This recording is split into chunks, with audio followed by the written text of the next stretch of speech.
Bacaan Injil hari ini hari Kamis 8 Agustus 2024. Diambil dari Matius bab 16 ayat 13 sampai dengan 23. Setelah Yesus tiba di daerah Kaisarea Filipi, ia bertanya kepada murid-muridnya, kata orang, siapakah anak manusia itu? Jawab mereka, ada yang mengatakan, Yohanes Pembaptis, ada juga yang mengatakan, Elia dan ada pula yang mengatakan, Yeremia atau salah seorang dari para nabi. Lalu Yesus bertanya kepada mereka, tetapi apa katamu, siapakah aku ini? Maka jawab Simon Petrus, engkau adalah Mesias, anak Allah yang hidup. Kata Yesus kepadanya, berbahagialah engkau Simon bin Yunus sebab bukan manusia yang menyatakan itu kepadamu, melainkan Bapa-Ku yang di sorga. Dan aku pun berkata kepadamu, engkau adalah Petrus dan di atas batu karang ini aku akan mendirikan jemaatku dan alam maut tidak akan menguasainya.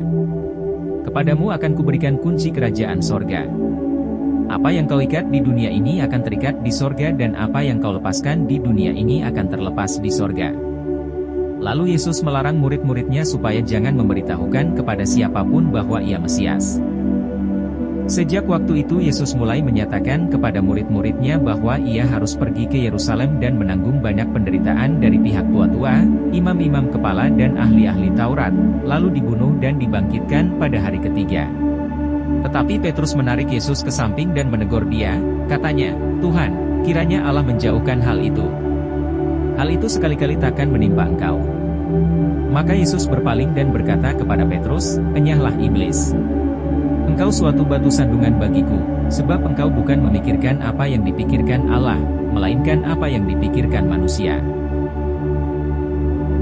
Renungan yang bisa didapat dari firman Tuhan ini adalah pengakuan Petrus bahwa Yesus adalah Mesias, anak Allah yang hidup, merupakan pengakuan iman yang mendalam. Ini adalah momen ketika Petrus secara tegas menyatakan keyakinannya tentang identitas Yesus. Pengakuan iman ini penting dalam kehidupan kita sebagai orang Kristen. Kita juga dipanggil untuk mengenali dan mengakui Yesus sebagai Tuhan dan Juru Selamat dalam hidup kita. Yesus menegaskan bahwa pengakuan Petrus datang bukan dari pemahaman manusiawi semata, tetapi melalui wahyu dari Bapa di surga. Ini menunjukkan bahwa iman sejati adalah karunia dari Allah. Dalam kehidupan kita juga perlu berdoa agar Allah membuka mata rohani kita untuk mengenali kebenarannya. Yesus kemudian menyatakan bahwa Petrus adalah batu karang, dan di atas batu karang ini, ia akan mendirikan gerejanya. Petrus diberi peran yang penting dalam fondasi gereja. Ini mengajarkan kita tentang pentingnya kepemimpinan yang berdasarkan iman dan ketaatan kepada Yesus. Gereja dibangun di atas dasar pengakuan iman yang kokoh. Yesus memberikan kunci kerajaan surga kepada Petrus dan kuasa untuk mengikat dan melepaskan di bumi dan di surga. Ini melambangkan tanggung jawab besar yang diberikan kepada pemimpin gereja. Dalam hidup kita juga diberi tanggung jawab dan kuasa oleh Tuhan, dan kita harus menggunakannya dengan bijaksana dan setia. Renungan dari Matius 16, 13, 23 mengajak kita untuk merenungkan pentingnya pengakuan iman yang benar, memahami peran yang diberikan Tuhan kepada kita, dan tetap rendah hati dalam mengikuti pimpinannya.